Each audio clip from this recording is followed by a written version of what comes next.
할렐루야. 감사합니다. 감사합니다.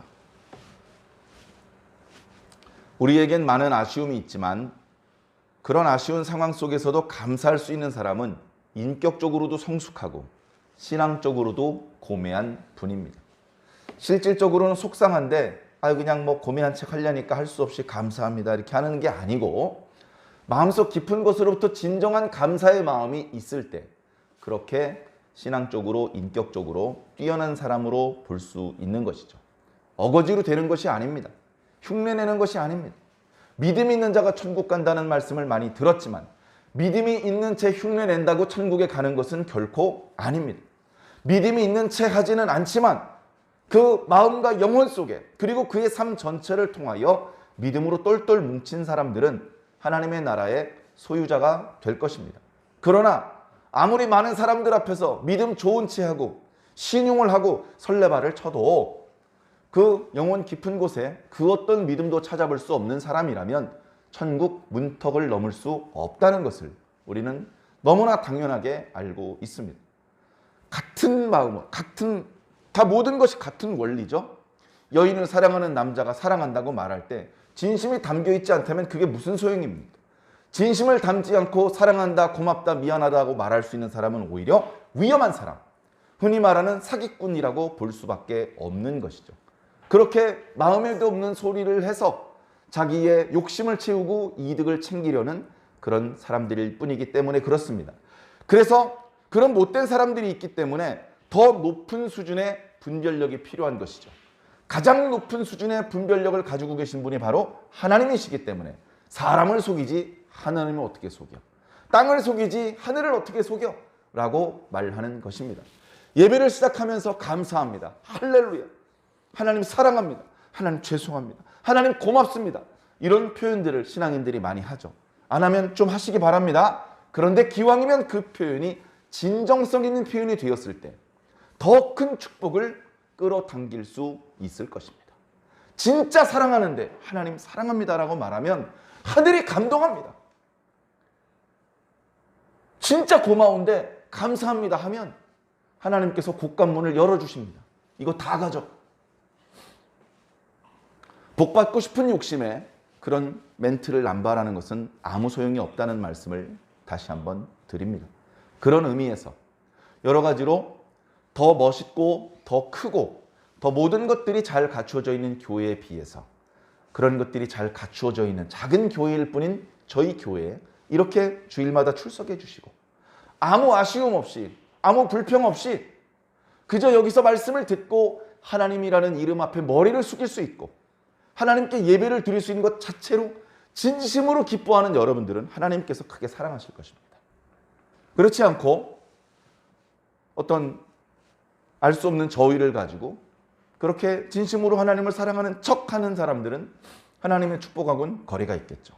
여러분들은 제가 이렇게 볼 때 제 분별력이 완벽하지는 않습니다만 하나님의 복과 은혜에 가깝습니다. 조금만 더 분발해 주시기 바랍니다. 조금만 더 분발하면요 더 큰 상을 받아요. 큰 교회에서는요 헌금 많이 해도 표시가 안 납니다. 왜? 더 많이 헌금하는 사람 또 있어요. 큰 교회에서는 꽤 오랫동안 기도했는데 표시가 안 됩니다. 더 오래 기도하는 사람이 또 있어요. 그런데 작은 교회에서는 조금만 선을 행하면요 어이구 일꾼이네 일꾼이야. 목사님도 기뻐하시고 같이 일하는 일꾼들이 다 좋아하고 특히 이게 제일 중요한데 하늘의 하나님께서 기뻐하십니다.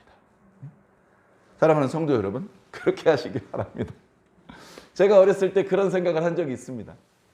하나님이 아무리 전능하셔도 두 사람이 동시에 기도하면 하나님 헷갈리실 것 같아. 네. 하나님 두 명이 동시에 기도해도 하나님 전혀 혼동 없이 두 사람의 기도를 들으실 수 있습니다. 인간의 능력하고 비교하면 안 되죠. 그러나 우리는 인간을 기준으로 생각을 하잖아요. 습관적으로. 그래서 우리가 생활할 때 두 사람이 동시에 나한테 말을 하면 내가 잘 못 알아듣단 말이죠. 그러면 하나님도 그럴 수 있으니까 막 10명, 20명, 100명이 동시에 기도하면 이게 좀 내 기도가 하나님께 100% 전달이 안 될 것 같은 거야. 100마디 하면 1마디 정도밖에 전달이 안 될 것 같은 거야. 그러면 안 되잖아요. 100마디가 다 하나님께 전달이 돼야지. 그런 생각에 아무도 없을 때 교회 혼자 와서 기도하는 게 그렇게 좋았어요. 아무도 없을 때 교회 오는 거야. 예배 시간도 아니고 기도 시간도 아니고 이렇게 교회 그 넓은 예배당 앞뒤를 봤는데 아무도 기도하는 사람이 없어. 아이고 신난다. 지금 기도하면 하나님께서 내 목소리만 들으시겠구나. 예. 새벽 2시에 교회에 와서 기도하면 좋을 것 같은데요. 가만히 생각해 보세요. 지구 반대편에서 기도 안 할까요? 그런 거 생각하면 어떻게 보면 생각이 그렇게 깊지 않은 좀 어린아이스러운 생각인데, 그러나 그 생각을 하나님께서는 기쁘게 생각합니다. 네가 어떻게 해서든지 네 기도가 하나님 귀에 상달되게 하려는 그런 뜨거운 열정이 있구나. 그런 어떤 진정성이 있구나. 진심이구나 네가.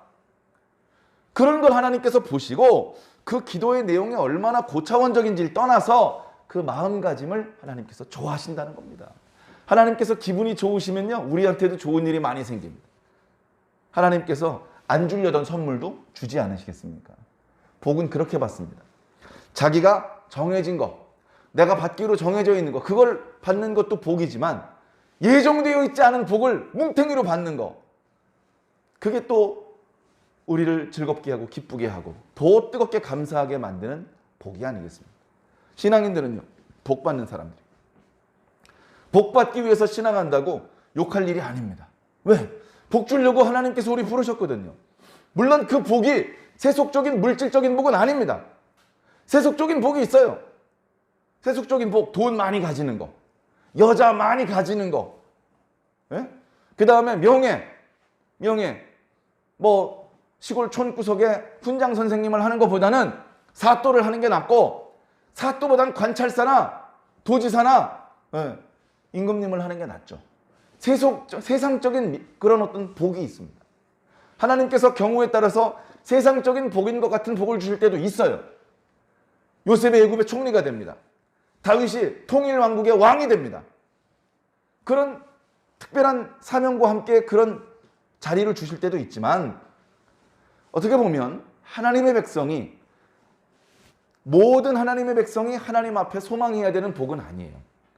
모든 하나님의 백성이 임금 되게 해주세요. 임금 되게 해주세요. 부자 되게 해주세요. 그것은 하나님의 백성다운 기도의 내용은 어쩌면 아닙니다. 수준이 높은 하나님의 백성은 그렇게 기도하지는 않을 것입니다. 수준이 올라갈수록요, 기도가 조금 이렇게 짧아져요. 짧아진다는 표현이 좀 애매한데 단순해집니다.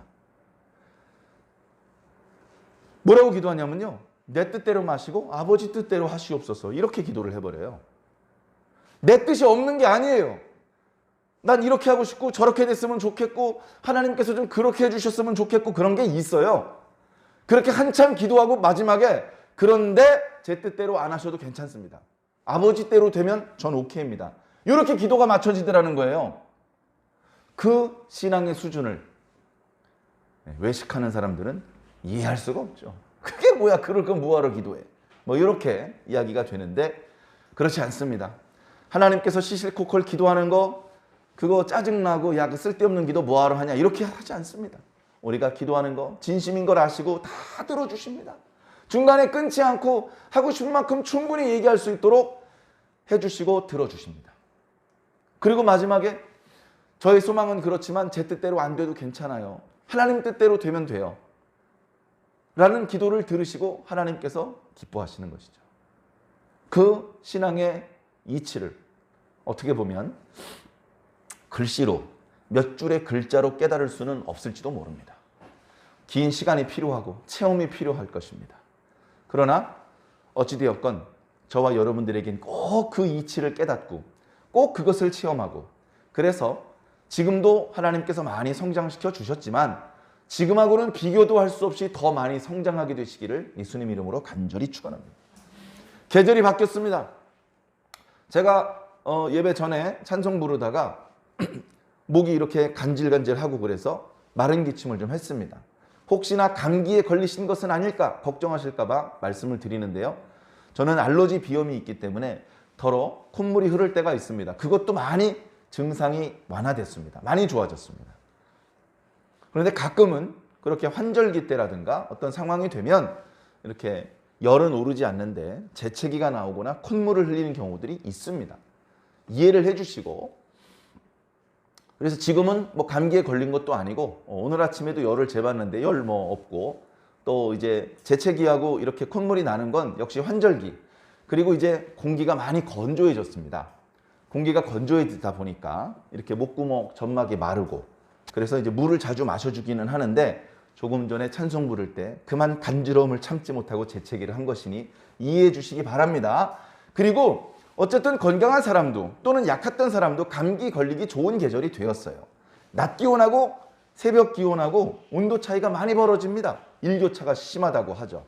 미세먼지는 다행히 그렇게 심하지 않습니다만 건조하고 또 일교차가 심할 때는 의뢰 감기에 걸리기 쉬운 때이니 여벌옷을 가지고 다니면서 더우면 얼른 벗고 좀 쌀쌀하다 싶으면 얼른 입는 것이 그게 지혜인 것 같습니다.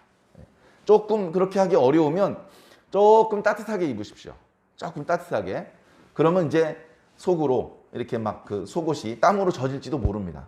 그럼 이제 집에 가서 씻고 옷을 갈아입는다 생각을 하시고 조금 따뜻하게 입는 것이 감기를 예방하는 어떻게 보면 방법일 것입니다. 그렇다고 너무 두텁게 입지는 마시고 항상 상황에 맞게 하는 것이 중요한 것 같습니다. 신앙도 마찬가지죠. 예. 저는요, 이렇게 일상생활을 하는 거 있잖아요. 신앙을 떠나서 어떤 일상적인 것, 또 상식적인 이야기.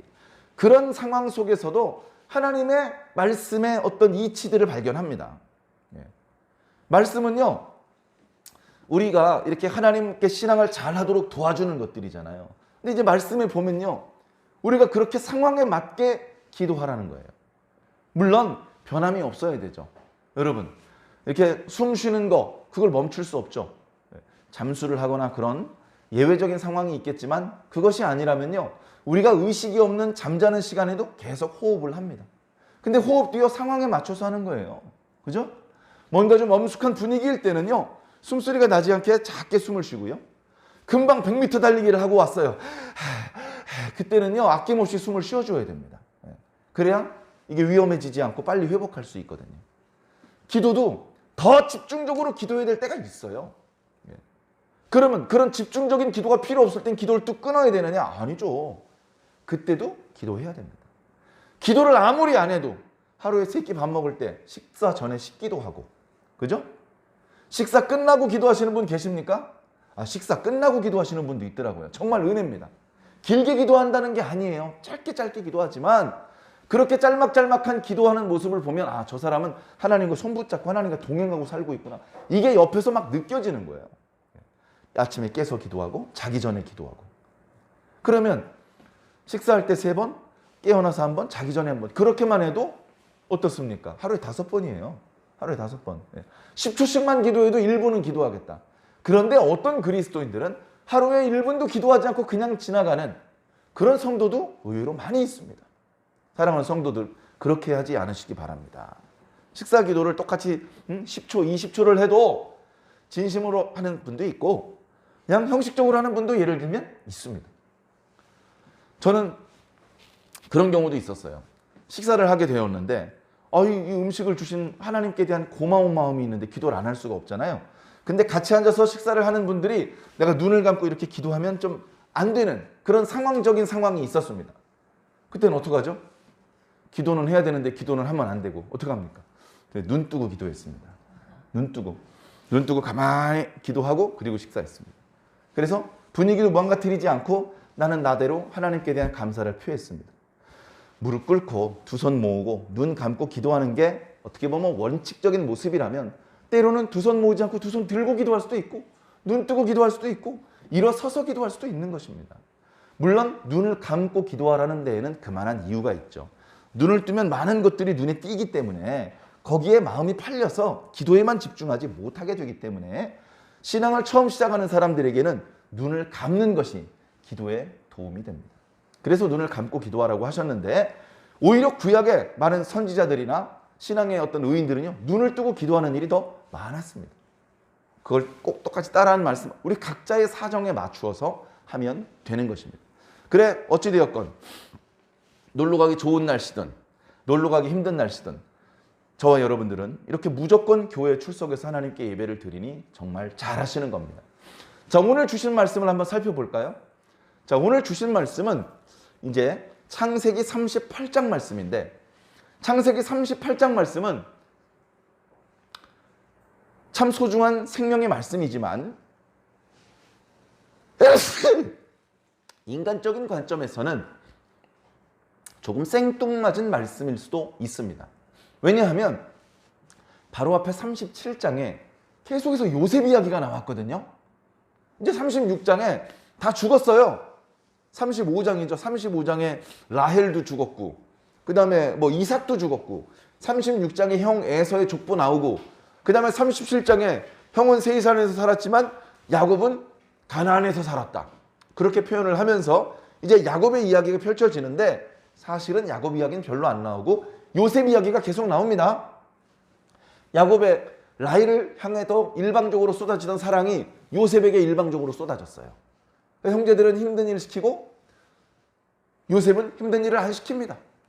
형제들은 입을 엄두도 못 내는 채색 옷, 색깔도 있고 장식도 있는 그런 옷을 구해다 입혀줍니다. 형들이 아버지가 동생만 사랑하니까 시기심이 일어났어요. 근데다가 이 동생이 형들이 일하면서 불평했던 이야기를 아버지한테 고자질하니까 아버지한테 막 야단을 맞습니다. 그러니까 분명히 동생인데 함부로 대할 수가 없어요. 형이 제일 만만한 게 남동생입니다. 여동생은 만만하지 않아요. 남자 동생이 제일 만만한 거예요. 특별한 잘못이 없어 군밤도 맞고 그런 경우들이 의외로 많이 있는데 오죽 유목민들이 더 그랬겠습니까? 그런데 요셉은 나이 차이도 많이 나는데 전혀 편안하지가 않은 거예요. 야, 요셉이 듣는다. 조용!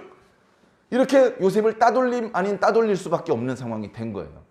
요셉은 상관없어요. 아무 방이나 들어가도 되고 아무 장막이나 걷어도 되고 자기 아버지가 다 보호를 해줍니다. 아무도 요셉을 혼낼 수가 없습니다. 그것도 불편한데 거기에다가 요셉이 꿈 이야기를 합니다. 형, 나 꿈꾸는데 한번 들어볼래? 되게 신기해.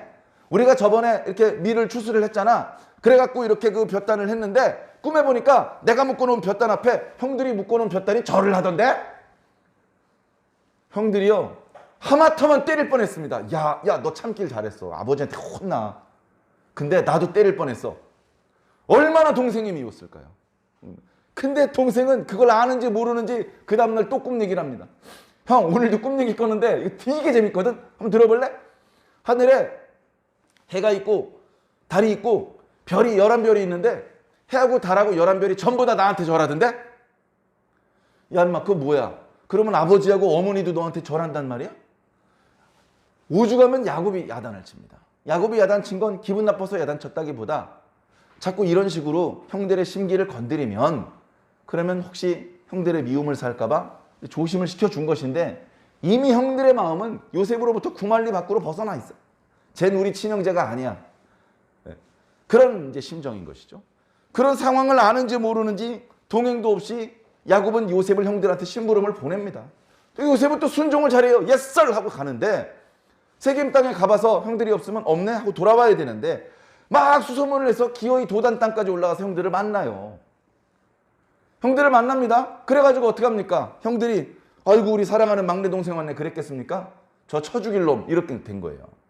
그래가지고 오기 전부터 어떻게 죽일까를 모의를 합니다. 아, 죽이지는 말자 이런 사람이 없어요. 죽이지는 말자 이런 사람이 없어.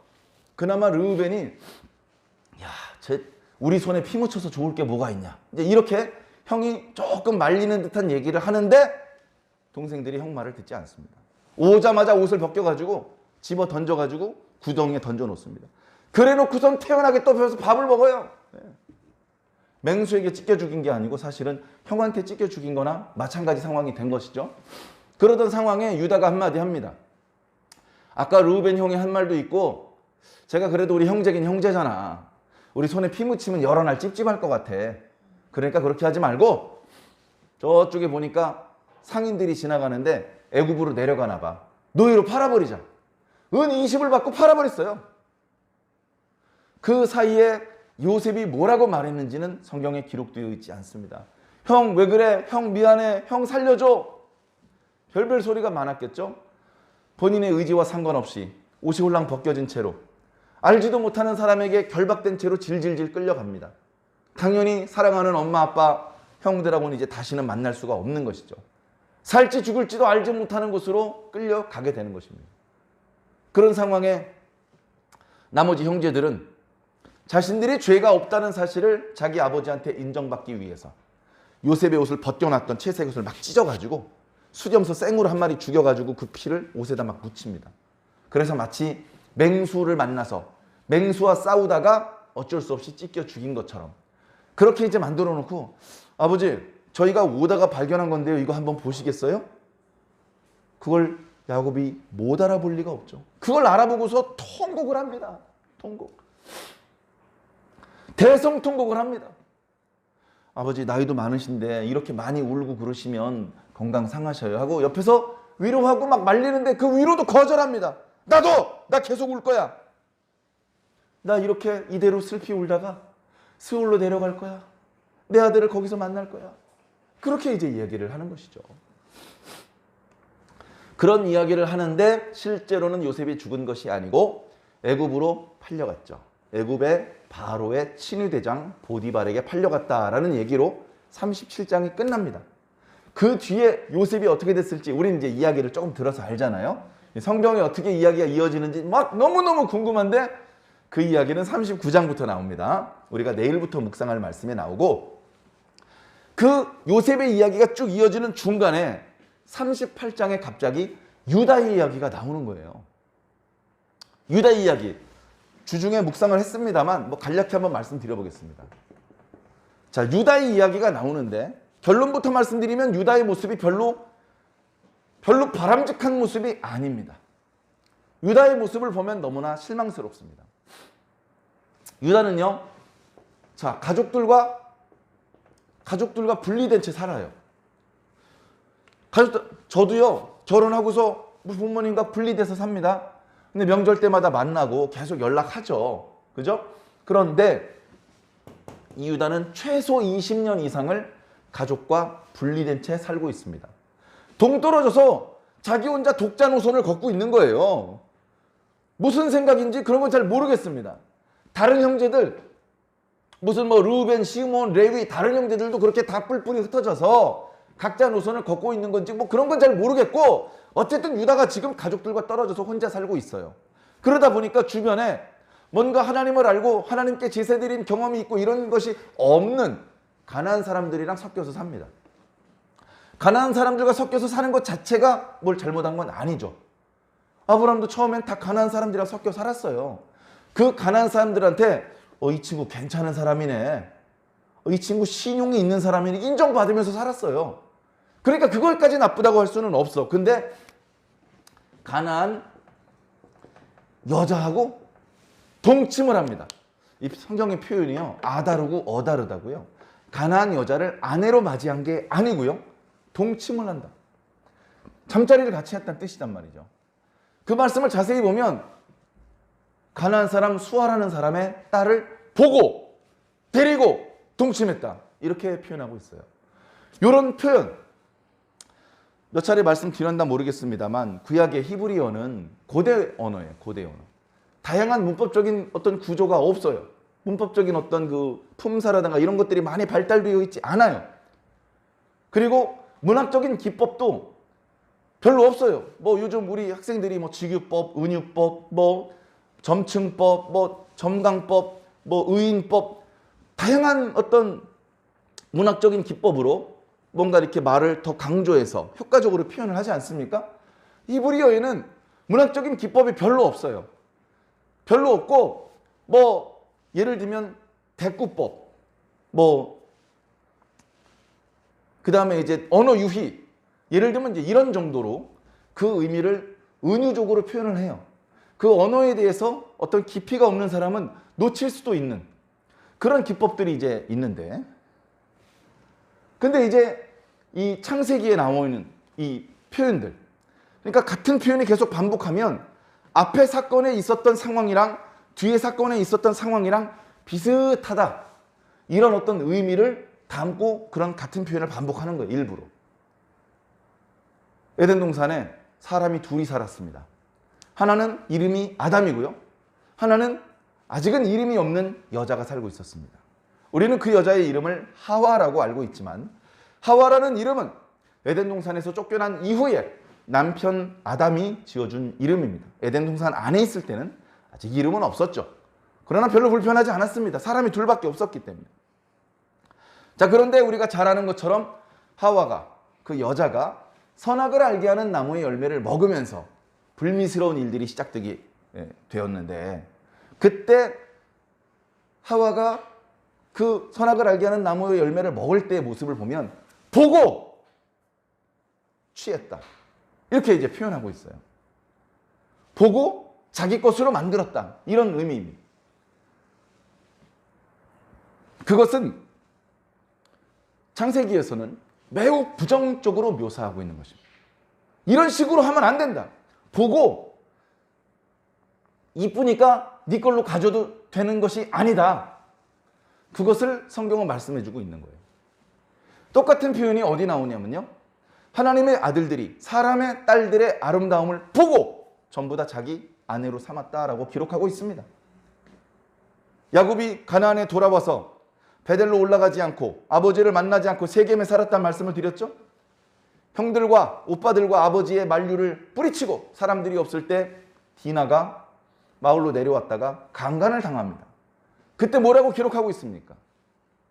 세겜이 디나를 보고 강제로 강간했다. 여기는 어떻게 되죠? 유다가 38장 2절에 나오죠. 유다가 그 여자를 보고 데리고 동침했다. 이런 행동은 성경적인 매우 부정적인 것이죠. 우리가 음식을 먹을 때, 상점에 가서 물건을 살 때 다 보고 마음에 드는 색깔, 또 마음에 드는 형태, 깨끗한지 아닌지 보고 그렇게 사죠. 우리가 항상 하는 것입니다. 그런데 창세기에서는 그것을 좋게 보지 않는다는 것입니다. 우리 그 선조들이 견물생심이라는 말을 했습니다. 물건을 보면 마음이 생긴다는 것이죠. 별로 그 물건을 가지고 싶지 않았어. 근데 친구네 집에 가니까 어떤 벼루가 있는데 되게 멋있는 벼루야. 그러면 보는 순간 가지고 싶어지는 것입니다. 여자에 대해서 별로 마음이 없었어. 근데 어떤 예쁜 여자를 보니까 그 여자를 자기 아내로 맞이하고 싶은 거야. 욕심이 자꾸 생기는 것이죠. 그런 식으로 무엇을 보기 때문에 생기는 그 마음, 욕심의 마음, 그 마음은요, 우리 사람을 건강하고 행복하게 만들지 못합니다. 쓸데없는 잡념을 가지게 되고 하면 안 되는 범죄를 일으키게 만드는 그런 작동을 하게 되는 것이죠. 그 똑같은 상황이 연출되는 겁니다. 아름다운 여자를 보더라도 충동적으로 깊이 고민하지 않고 그냥 외모에 빠져서 그런 식으로 행동하지 않을 수 있어야 됩니다. 그런 또 충동에 빠지고 싶은 그런 상황이 되었을 때 잠깐 멈춰야 돼요. 잠깐 멈추고, 하나님, 이거 어떻게 할까요? 임자가 없는데 제가 주워 갈까요? 여쭤봐야 됩니다. 하나님께서 가지라고 하시면 그때 가져가도 늦지 않고, 하나님께서 가져가면 안 된다고 하시는 거는 가져가면 절대로 안 됩니다. 자신을 기쁘게 하지도 못하고 유익을 주지도 못하고 큰 해로움이 될 뿐이기 때문에 그렇습니다. 그러니까 그런 실수를 저지르지 않으려면 기도해야죠. 에덴 동산에서 어떻게 했어야 됐습니까? 하나님께 기도하는 게 어려우면 남편한테라도 물어봤어야죠. 남편에게. 하나님께 동산에 있는 모든 것을 먹어도 되지만 동산 중앙에 있는 생명나무와 선악을 알게 하는 그 나무의 열매는 절대로 먹지 말라는 그 말씀을 직접 들은 아담에게 물어봤더라면 어쩌면 여자는 실수하고 범죄하지 않을 수 있었을 것입니다. 근데 이제 그게 안 되는 것이죠. 무너지기 시작하는 것입니다. 어떻게 보면 유다의 실책이 많이 있는데 이런 실책에서 문제가 시작된 것이 아닌가 싶습니다. 자, 그래가지고 이 여자를 통해서 이제 아들을 낳는데요. 첫째 애를 낳고요. 둘째 오난을 낳습니다. 그리고 셋째 셀라를 낳아요. 가나안 여자와 아들을 잘 낳습니다.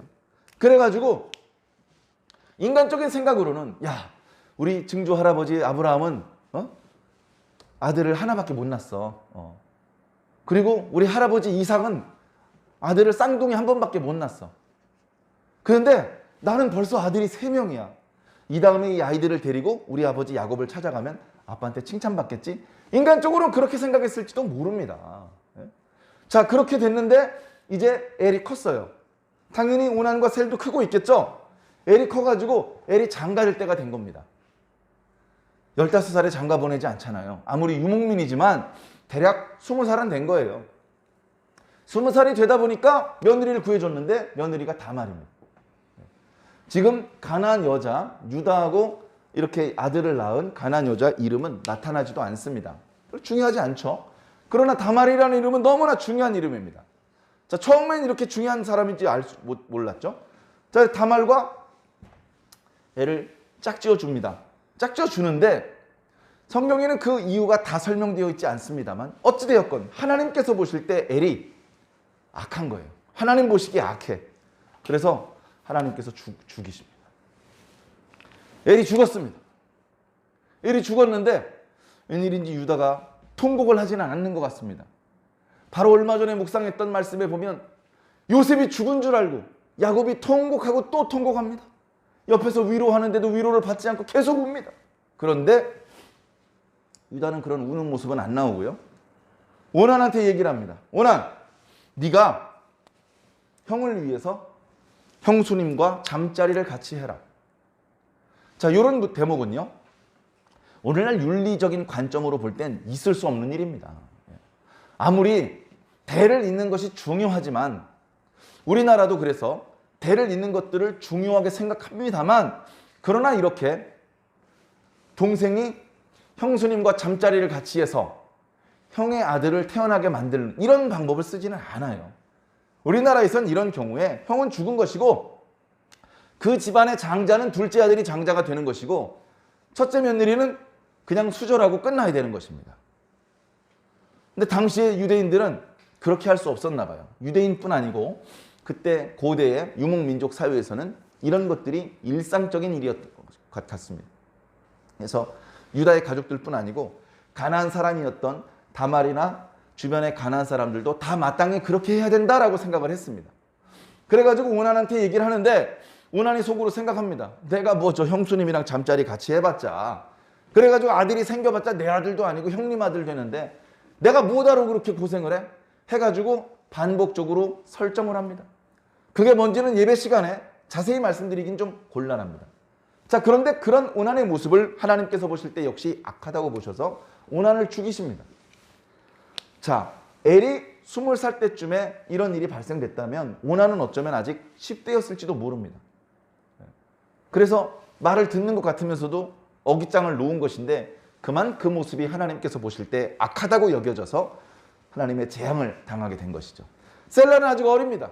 어리다는 것이 요즘 뭐 초등학교 고학년쯤 되었는지 요즘 중학생쯤 되었는지 잘 모르겠습니다만 장가를 가기에는 좀 애띄어 보이는 그런 상태였던 것 같습니다. 이런 상황이었더라도 원래는 어떻게 했어야 되냐면 다말이 계속 이 집안에 살아야 됩니다. 지금 다말이 시집 와가지고요. 요렇게 가나안 여자가 시어머니죠. 요렇게 이제 가족이잖아요. 요렇게 가족이니까 이 가족 안에 그냥 있어야 돼요. 셀라가 커면 셀라가 이제 다말과 잠자리를 같이 해서 첫째 아들 엘의 계보를 이어야 됩니다. 그러니까요. 죽어도 첫째 아들인 거예요. 죽어도 장자인 거예요. 장자의 계보를 이어야 되는 거예요. 그래서 여기서 아들이 나오면 오난과 셀라가 아니라 이 여기서 태어난 아들이 유다의 모든 소유를 상속하게 되는 겁니다. 그게 싫으니까 오난이 거절을 했던 것이고 그러다가 하나님께 진노를 받아서 죽게 된 것인데 셀라가 아직 어리다는 이유로 다말을 친정으로 돌려보내요. 원래는 계속 같이 지내야 됩니다. 계속 같이 지나다가 셀라가 장성하게 되자마자 잠자리를 같이 하도록 그렇게 해야 되는 것이 당시의 풍습입니다. 근데 다말을 친정집으로 이제 보냅니다. 이런 상황이 돼버렸어요. 이런 모습들을 딱 보여주면서 우리 독자들, 성경을 읽는 우리들, 사실은 신앙인들이죠. 우리 신앙인들이 이 사실을 보게 만듭니다. 저는 이런 대목 보면요. 정말 성경은 조금 잔인할 정도로 진실을 그냥 막 보여준다. 그런 생각을 합니다. 이 뒷이야기 조금 이따가 말씀드리기로 하고 잠깐 끊고 드리고 싶은 말씀은 이런 겁니다. 우리에게 부정적인 모습이 있잖아요. 우리는 그걸 은폐하고 싶습니다. 영원히 모든 사람의 기억에서 지워버리고 싶어요. 근데 일단 그게 불가능합니다. 불가능하다 하더라도 최대한 축소시키고 싶습니다. 또는 미화시키고 싶어요. 일본에는 그런 속담 같은 말이 있다고 합니다. 냄새가 나면 일단 뚜껑을 덮어라. 뚜껑을 덮으면 고약한 냄새가 주변에 퍼지지는 않을 것입니다. 그러나 근본적으로 문제가 해결된 것은 아니죠. 모든 일본 사람들이 그런 것은 아니라지만 냄새가 나면 일단 뚜껑을 덮으라. 그런 생각으로 모든 일을 처리하기 때문에 여기저기서 문제가 많이 발생됩니다. 안 그런 분들도 있지만. 자, 그래서 오늘 우리들은 성경을 보면서라도 교훈을 얻어야 됩니다. 부정적인 일들이 있으면 그것을 은폐시키고 축소하고 또 그것이 사실은 나쁜 일이 아니라 좋은 일인 것처럼 미화시키고 하지 말고 있는 그대로 드러내야 된다. 있는 그대로 드러내는 것이 길게 보면 더 유익한 일이다 라는 것을 마음속으로 느껴야 됩니다. 대표적으로 항공회사가 있습니다. 항공회사. 그리고 의사들이 있습니다. 의사, 병원. 네? 한번 생각을 해보세요. 항공회사가 있고요. 병원이 있어요. 사람이 운영을 하고 있기 때문에 실수가 나타날 수 있습니다. 실수가 나타날 수 있어요. 항공회사에서 사고가 났어요. 그래서 왜 사고가 났는지 분석을 합니다. 부품에 결함이 있어요. 그럼 부품을 고칩니다. 부품을 조달하는 업체가 문제가 있어요. 업체를 바꿉니다. 부품에는 문제가 없는데 기장하고 부기장 사이에 다툼이 있었대요. 그러면 그다음부터는 직원들 교육을 잘 시켜서 직원들 간에 다툼이 없도록 해줍니다. 너무 피곤해서 깜빡 졸다가 사고가 났어요. 그러면 근무 시간을 좀 조정을 해서 너무 과로하게 일을 하지 않고 충분히 휴식을 취할 수 있도록 그렇게 방법을 만들어 줍니다. 그래서 어떻게 됩니까? 항공회사는 사고의 원인을 숨기지 않고 다 드러내서 밝히는 과정에서 점점점 사고가 줄어듭니다. 점점점. 그걸 숨기지 않고 드러내는 회사일수록 사고율이 제로에 가까워집니다. 그러면 사고가 없는 항공회사의 티켓을 너도나도 삽니다. 비싸도. 아유, 저 비싸도 사고가 안 나야지. 사고 나면 죽어. 아, 비행기 타고 공중에서 사고가 나봐. 다 죽는 거야. 조금 비싸도 사고 안 나는 회사의 비행기 표를 사야 돼. 다 그렇게 생각을 할 거 아닙니까? 병원은 어떻습니까? 병원. 병원은 의료사고가 벌어지면요, 숨깁니다. 어느 환자가 의료사고가 일어난 병원에 자기의 몸을 맡기겠습니까? 그죠? 그러니까 의료사고가 나는데 사고가 난 사실을 숨겨요. 그리고 분쟁이 벌어지잖아요. 비싼 변호사를 불러가지고요, 기어이 병원이 이깁니다. 그래서 겉으로는 병원에서 의료사고가 없는 것처럼 보여요. 그런데 사실은 많은 의료사고가 일어납니다. 의료사고가 왜 일어났는지 분석하지 않아요. 원인이 뭔지 어떻게 하면 의료사고가 앞으로 일어나지 않을 수 있게 만들 수 있는지 의논하지 않아요. 그러니까 어떻게 됩니까?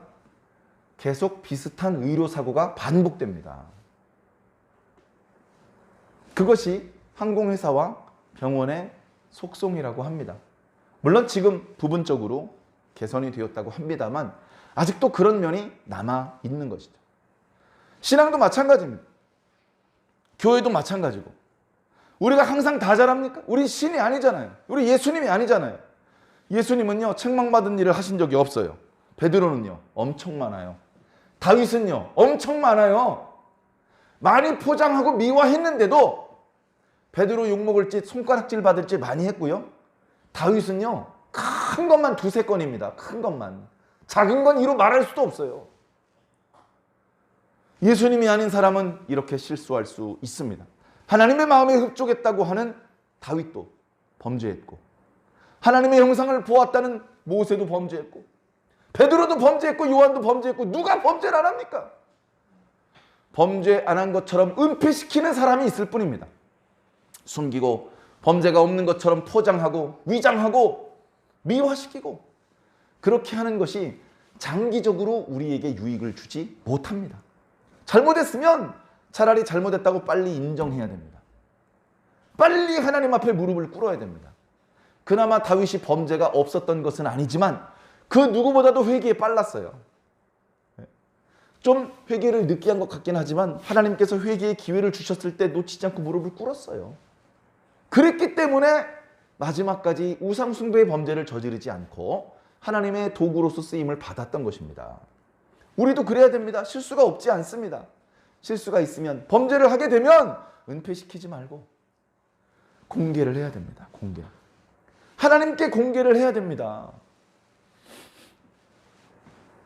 그렇게 하지 않으면요, 계속 범죄가 반복될 수밖에 없고 나중에 진짜 감당할 수 없는 큰 사고가 뻥 터져버립니다. 우리 중에는 그런 분이 없기를 바랍니다. 작은 문제들이 발견되었을 때 얼른 그 문제의 원인 자체를 해결해 버려서 큰 문제 같은 것은 일어나지 않는 그런 주의 일꾼이 되시기를 바랍니다. 그런 의미에서 성경의 이런 부정적인 이야기도 숨김없이 우리들한테 보여주고 계신 것 같습니다. 자, 그 뒤에 유다의 아내가 죽습니다. 야, 가족들 중에서 지금 거의 다 죽었어요. 상황이 처음에는 내가 벌써 아들을 셋이나 낳네, 우리 아버지도 인정해 주실 거야 그랬는데 지금 상황이 그게 아니에요. 어떤 재앙이 있는지, 어떤 안 좋은 일이 있는지 막 죽습니다. 막 죽는데 역시 이번에도 유다는 그렇게 슬퍼서 막 엉엉 울고 그러지는 않는 것 같습니다. 정해진 장례 기간이 끝났습니다. 그러자 이 유다는 딥나로 갑니다. 딥나로 양털을 깎으러 갑니다. 딥나. 양털을 깎으면요, 돈이 많이 생기죠. 그 돈 가지고 친구들이랑 고기 먹고 술 먹고 잔치가 벌어지는 겁니다. 그 이야기를 이제 친정집에 갔던 다말이 들어요. 야, 네 시아버지, 네 시어머니 돌아가시고 장례 끝나고 그 양떼들을 끌고서 딥나로 갔대, 양털 깎으러. 그래가지고 딥나가 그 얘기를 듣고 과부의 옷을 벗고 자기 얼굴과 몸을 가린 채로 딥나로 갑니다. 그래서 딥나에서 다말과 유다가 만납니다. 어떤 관계로 만나느냐? 창녀를 돈으로 사려는 남자로 만납니다. 그런 관계로 만나는 거예요. 나 너랑 오늘 하룻밤 자도 되겠니? 얼마나 주실 수 있는데요? 나 짐승들 많아. 염소 새끼 한 마리 줄게. 예, 근데 지금 염소 새끼 옆에 없으신 걸 보니까 일단 담보물을 주십시오. 담보물 뭘 줄까?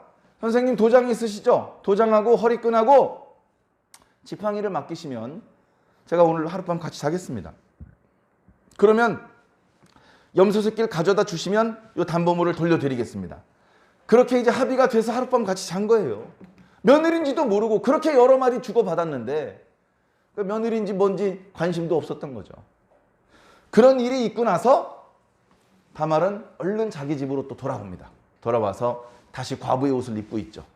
그리고서 다음날 술이 깨가지고 친구한테 시켜가지고 내가 가기 창피하니까 네가 좀 가서 염소 새끼 한 마리 주고 내가 도장하고 허리끈하고 그 다음에 그 지팡이를 맡겼거든. 그거 좀 찾아다 줘. 에이구 어쩐지 지난밤에 빨리 사라지더니 재미 보고 있었구나 해가지고 친구가 그 물건을 찾아주려고 가는데 창녀가 없는 거예요. 동네 사람들한테 물어보니까 이 동네는 원래 창녀가 없는 동네랍니다. 그래 돌아와가지고 얘기를 하죠. 야, 그 동네 원래 창녀가 없는 동네를 어떻게 된 거야? 그랬더니 이삭이 이렇게 합니다. 쉿! 야, 큰일 났다. 내가 창녀가 아닌 일반인을 돈 주고 내가 겁탈을 한 모양이다. 이게 들통나면 너랑 나랑은 완전히 개망신당해. 조용히 하고 그냥 내 지팡이하고 도장이고 뭐고 새로 만들면 되니까 그 사람 가지라고 하자. 절대 오늘 있었던 일은 얘기하면 안 돼. 이렇게 입단속을 합니다. 근데 입단속을 한다고 단속이 됩니까? 다말의 배가 불러오고 있어요. 그런 일이 있은 지 3달이 지났어요. 3달. 3달쯤 지나면요, 임신한 티가 납니다. 생리도 끊어지고요, 아랫배가 불러온단 말이죠. 입덧도 하고. 그 소문이 유다에게 들린 거예요. 유다에게. 야 유다 이거 어떻게 된 거냐? 뭔 소리야? 아니 너 저 며느리 있었잖아. 수저라는 며느리. 며느리 있긴 있지. 있긴 있지. 근데 걔가 임신했대. 야 수저라면서 어떻게 임신을 하냐? 저 행실이 단정하지 못한 여자였어. 어떤 놈이랑 붙어 먹었는지 임신을 해가지고 벌써 석 달이래. 이런 괘씸한 년. 자기가 잘못한 건 생각도 안 하고 자기 집안에 불명예를 안겨준 여자다 해가지고 끌어내어서 불사를 하.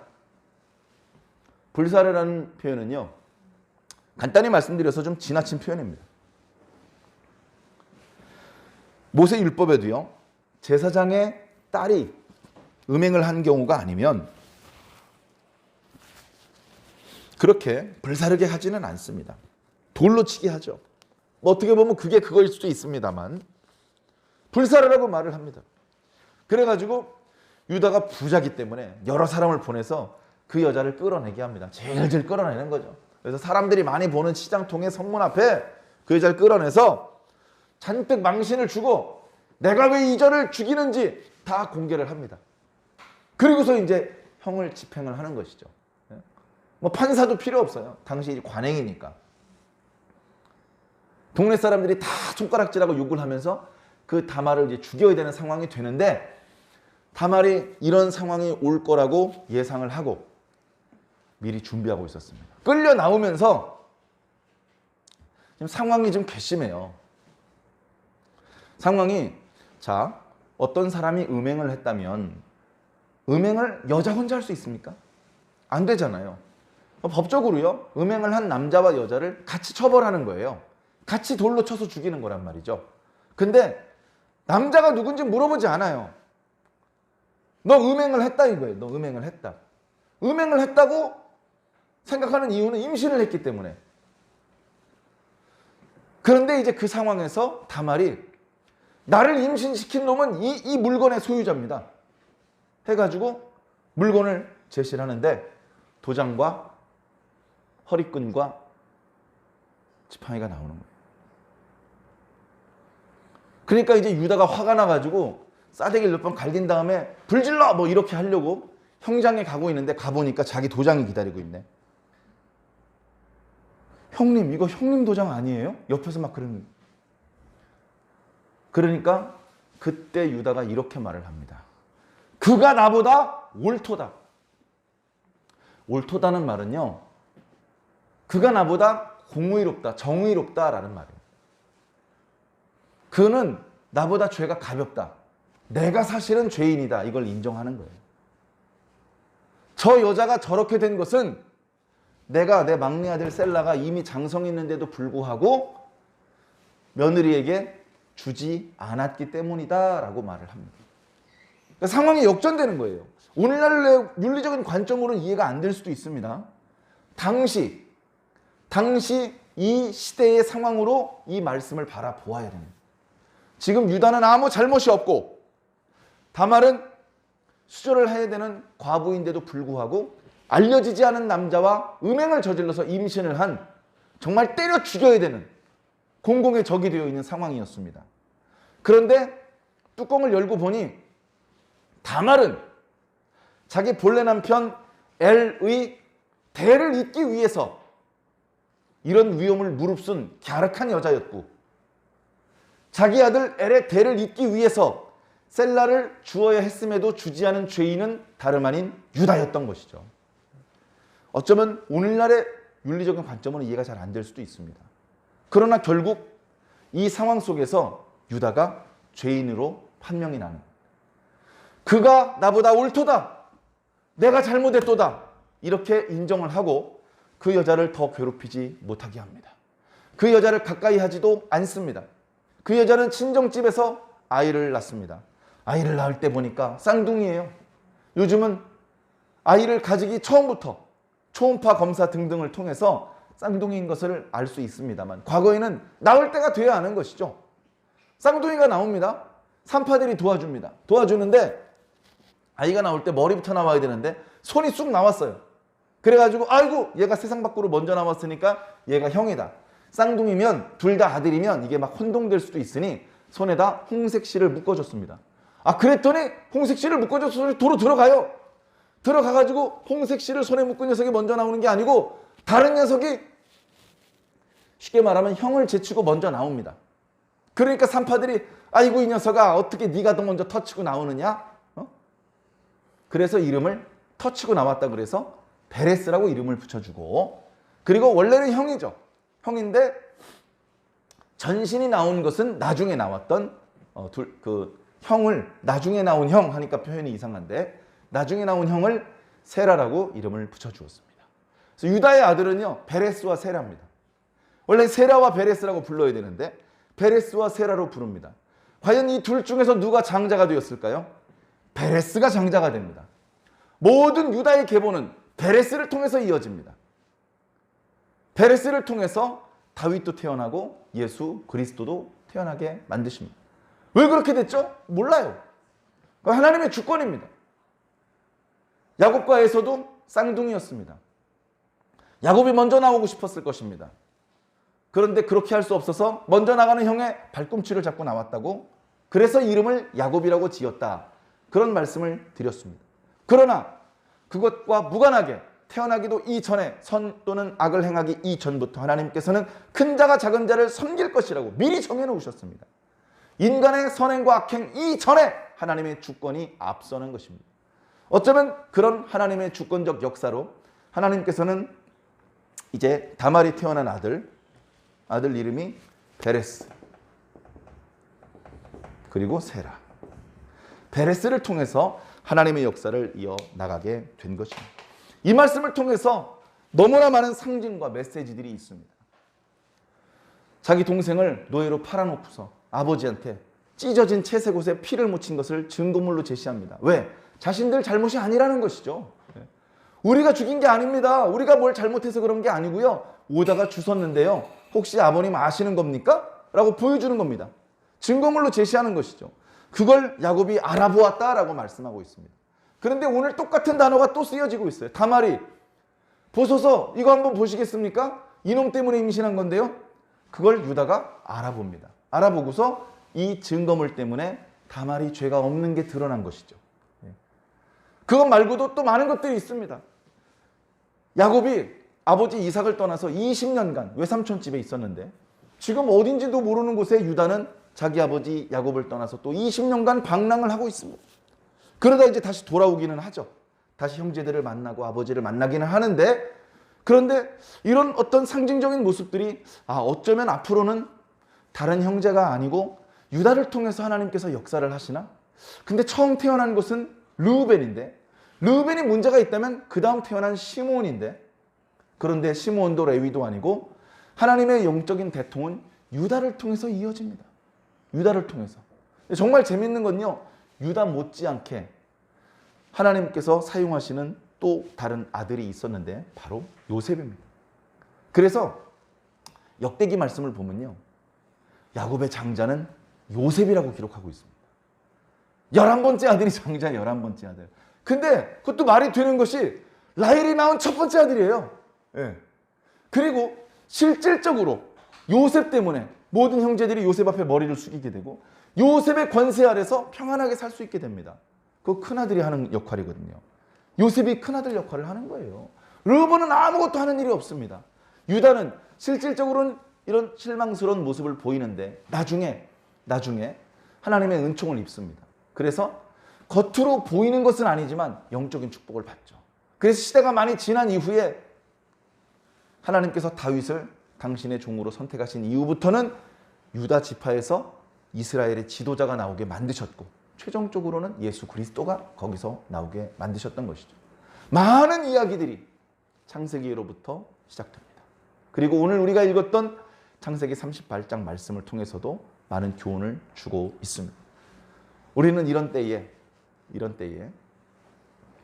자신에 대해서 너그럽지 말고 자신을 좀 더 엄밀하게, 더 밝은 진리의 빛 앞에서, 더 뚜렷한, 더 선명한 말씀의 거울 앞에서 자신을 바라보아야 할 줄로 믿습니다. 하나님께서 기뻐하시는 일꾼의 모습으로 나아가야 될 줄로 믿습니다. 좋지 않은 부분이 있더라도 그걸 빨리 인정을 하고 더 큰 부끄러움을 당하기 전에 빨리 하나님 앞에 나아가서 그 문제를 해결받고 그리고 다시 우리가 본래 해야 될 일들을 해내야 하는 것입니다. 계속해서 시간은 흘러갑니다. 하나님께서 정해주신 순간까지는 계속해서 이 역사가 이어나갈 것입니다. 그 과정에 우리가 하나님의 일꾼들로 부름을 받았다면 우리가 해야 될 역할들이 있습니다. 그 역할을 좀 더 잘하기 위해서 우린 밤에 잠도 자야 되고 직장도 다녀야 되고 밥도 먹어야 되는 것입니다. 그 모든 것들을 통해서 내가 하나님의 일을 더 잘할 수 있는 가장 좋은 컨디션의 상태를 계속 유지할 수 있어야 되는 것이죠.